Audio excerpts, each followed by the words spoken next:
and they were Africans. That means when you look around in this audience, it's not proportional to what our ancestors lived with. That means that if I started here, I would have to say white, white, black, white, white, black, white, white, black, white, white, black, white, white, black, white, white, black. See where I'm coming from? Mm-hmm. What has happened that we've lost a third of a population? And you wonder why we have the problems we have. That's why. The story stopped being told. Now, that was just the slave population. Did not count free people of color. When you factor them in, and you went to Charleston, you would have had to say black, black, black, white. Black, black, black, white. Any of the port cities, it reversed itself. 3/4 of the population were of African descent, had some African descent. So when you factor that in, you find out that the South, on a whole, was probably more like 45% of African descent and 55% European. That's what it is. We've lost it. We don't know it. We became ashamed of it. And when Reconstruction set in, what happened? We were taught to be even more ashamed of it and to keep it quiet. Because we were taught by others that, you know, you don't need to let anybody know you have any African blood in you. Because if you do, that means your fathers, your uncles, your brothers were less than moral. It means that your mothers, your sisters, your aunts were less than moral. That came out of New England, people. It was not a part of the South. This thing of racial tension and not being able to get along together and accept each other as family is outside of Southerners.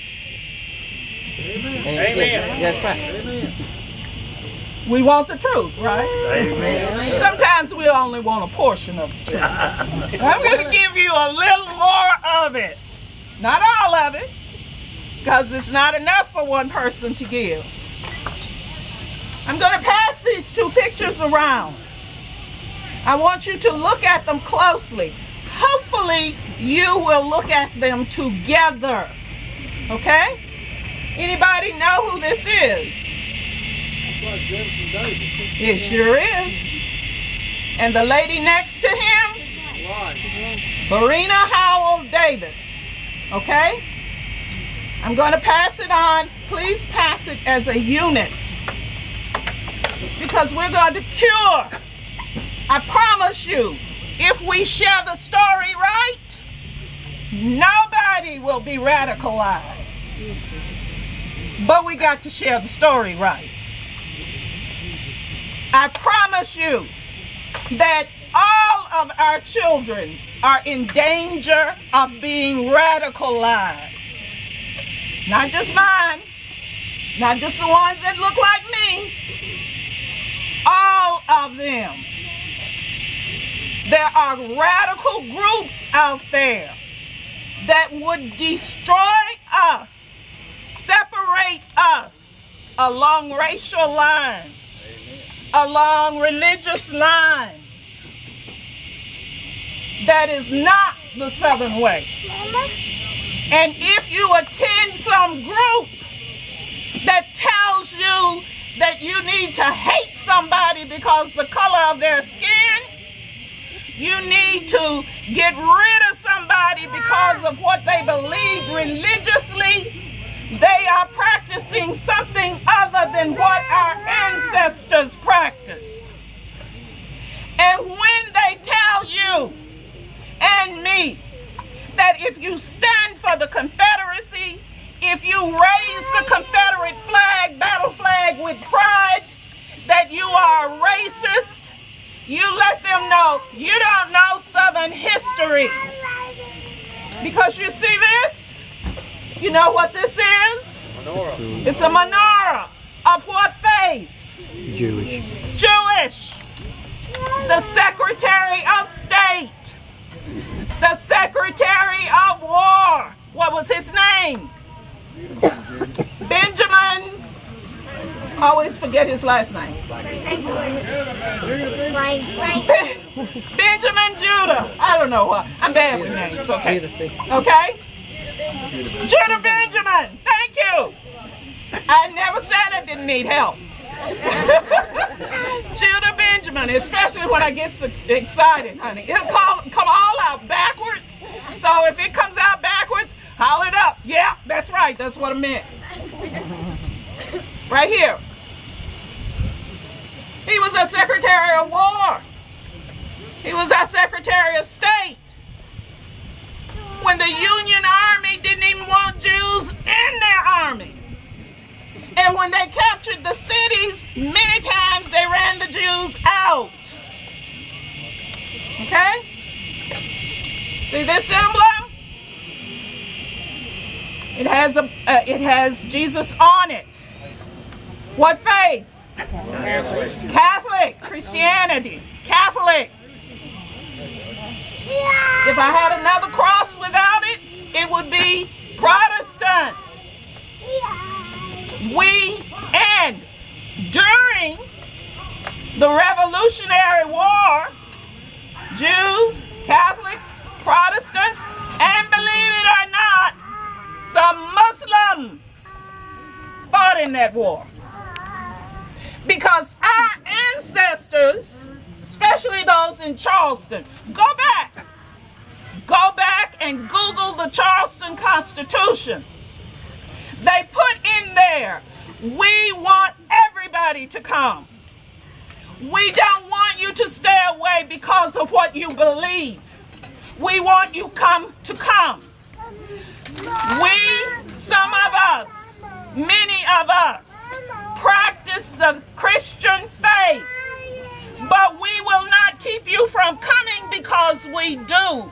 Because we hope that when you get here, you will look at the way we practice our faith and you'll want to become a part of us. Amen. We did not fear anybody. Today, if you are Southern, there is nothing to fear. We can welcome anybody. We want you here as long as you understand that when you set foot on this soil, you guarantee you will fight for the right of freedom to practice and live like you want to live. And everybody else. We will all respect each other. You won't have any problems. But if you decide to become tyrannical, we follow in the footsteps of our ancestors. We will defend our homeland and our hearth. That's basically what I talk about. Now, as that picture goes around, because I want you to understand when they go around together, I want you to look at that young woman closely that's sitting beside Jefferson Davis, as well as the young woman that's in the picture by herself.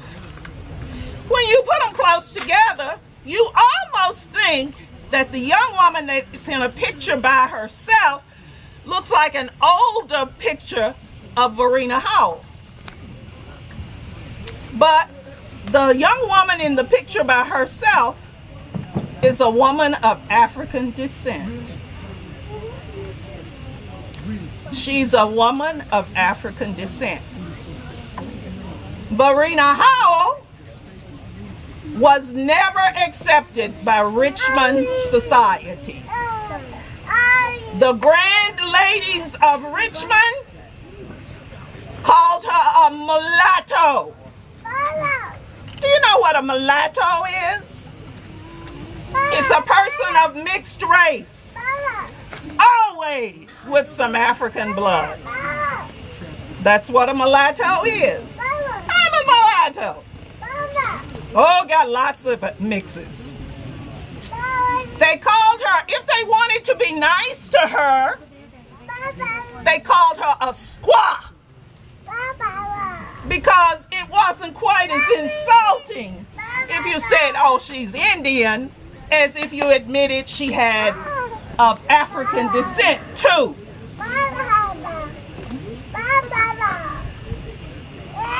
Jefferson Davis didn't have a problem with that. He didn't. Nor did Thomas Jefferson. Do you know that Sally Hemings was the half-sister of Thomas Jefferson's wife? Did you know that? Yes. Yes. So I'm telling you, if you are involved in some group that tells you that we don't like people because they look different from us, you're not practicing what our ancestors practiced. We loved each other. Those of us who are Christian, we believed what we preached, and we practiced what we preach. We are one family. And what you look like because our Creator loves variety, diversity. Think about it. All of the trees. And I pick up one tree and said, that's the real tree. Yeah, but what about that oak over there? And what about the willow? And what about the cherry tree? And what about the apple tree? Oh no, this is the only tree. This is the real tree. Makes no sense, does it? Of course not. But we got there because we took on the beliefs of others. Up in New England, they felt like they were going to build the city on a hill and the city of God. And in order to be in the city on the hill and the city of God, you best be Christian, and you needed to practice it like I tell you to. You don't practice it like I say, you got to get out of the city of God. Those are people on a power trip. That's what that's about. So we're going to come together today. We're going to come together and love each other as we know our Creator meant us to love each other. We're going to come together and love each other as family. I tell people, if you cannot handle surprises, don't get your DNA done. Especially if you are from the South. We lived with each other. We lived in each other's houses. We nursed each other. And I mean that literally, people. Okay? We took care of each other when we were sick. And yeah, some of our relatives were as crazy as bedbugs. We know that. I tell Yankees, the problem with Yankees is that you want to point out our skeletons, but you want us to believe that you got no no skeletons. We know better than that. We are proud of our skeletons.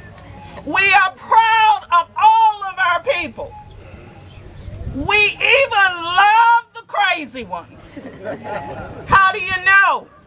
You'll say, you know, old man so-and-so, old lady so-and-so, do you hear some of the things that they say? I cannot believe they would talk like that. We'll look at you and say, oh, they crazy, bless their hearts. There's a lot in that. It means that I can say that you are crazy and I ask a blessing on you at the same time because I'm hoping that God will introduce you to the light in due time and in the right time.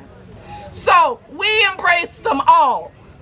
So that when people ask me about I go around a lot and oftentimes I have whites that come up to me and say, oh, I am so sorry about how we treated your people. I mean, I had a woman in tears. I'm not exaggerating. I have people tear up and tell me that. And I say to them, I realize that you have a need to do what you are doing. Okay, Mom. And I respect that. But I also want you to know that I don't need an apology from you. I have no problems with what happened in the past. I have no problems with being descendants of slaves. Because if you do your research, we all are. Every one of us. And if you do your research and you are Christian, the most important person in Christianity, who is it? Jesus. What was he? A descendant of slaves. I'm in good company. Yeah. I say that to say that that which people use to divide us can be our strength, because we have more in common than we have differences. We have so much in common that if we start talking about those commonalities, we will forget what anybody wanted us to fight about. That's what we have to do. So thank you for inviting me. Now, back to the song. You're all Africans, you know that? When I was young, very young, before I met my husband, maybe he won't hear this. I'll talk a little bit lower. I lived to dance, okay? I was put on the planet to dance. So, and I was a single mother, and I worked hard all week. And I felt like, you know what? I keep food on the table. I had clothed my children. My mother was living with me to take care of my children. I cared for my family. So on the weekend, when Barbara wants to go dancing, Barbara's going dancing. But I had to pick the safest place to go dance. And usually the safest place to go dance was in the side of town that most black folks didn't live in. Not because they were any worse, but because of the crime level. Better police representation out in that part of town. So that would be the town, that would be the side I'd go. And I'd be sitting there, and I would be, if I don't have to dance, I like watching other people dance too. And I'd be sitting there, and I'd be watching people dance and everything. And one day, a man walked up and sat down beside me and said, "How does it feel being the only black person here?" And I looked around, and I told him, "I didn't know I was. I just look at y'all as all pale black folks."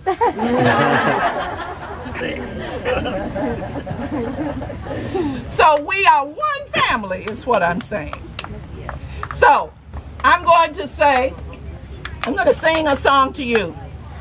And it's called, I'm going to sing it sort of like the people on the Georgia Sea Island sang. Okay, you are going to respond. Me done done what you told me for do. Now, I don't want you to say, I have done what you told me to do. The rhythm gets messed up like that. Okay? You must sing it like, you must say it like I say. Me done done? Me done done. What you told me for do. What you told me to do. Me done done? Me done done. What you told me for do. What you told me for do. And then at some point, I will say, me done done, and you will say, done what you told me for do. Okay? So if I say, me done done, you're going to say, done what you told me for do. Let me hear you. Now let me explain something to you.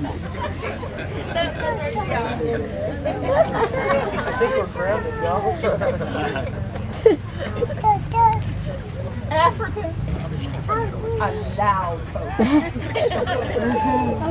They are people with spirit. They like the Italians. They're emotional. That's because the Italians are real close to us. Okay? So we don't hold back. You know, done what you told me for do. Done what you told me for do. Me done. Me done. When I say me done, you're gonna say done. That's okay. Let's start again. It's all right. If I say, the regular response when I say something is you will say, me done what you told me for do. You're going to say the whole thing. Me done what you told me for do. So I'll say, oh Lord, yeah. You're going to say, me done what you told me for do. You scared of God? Respectful, we'll put it that way. But you're not scared of him. No, but respectful. You want him to know that when you heard his word, that you've done it. Right? Yes, ma'am. You want him to know that. So you don't say it in whisper. You say it like you mean it. When I call God, you are going to tell God, me done what you told me for do. Got it? Okay? Oh Lord, yeah. Me done what you told me for do. That's right. If I say, me done, then you are going to say, done what you told me for do. All right.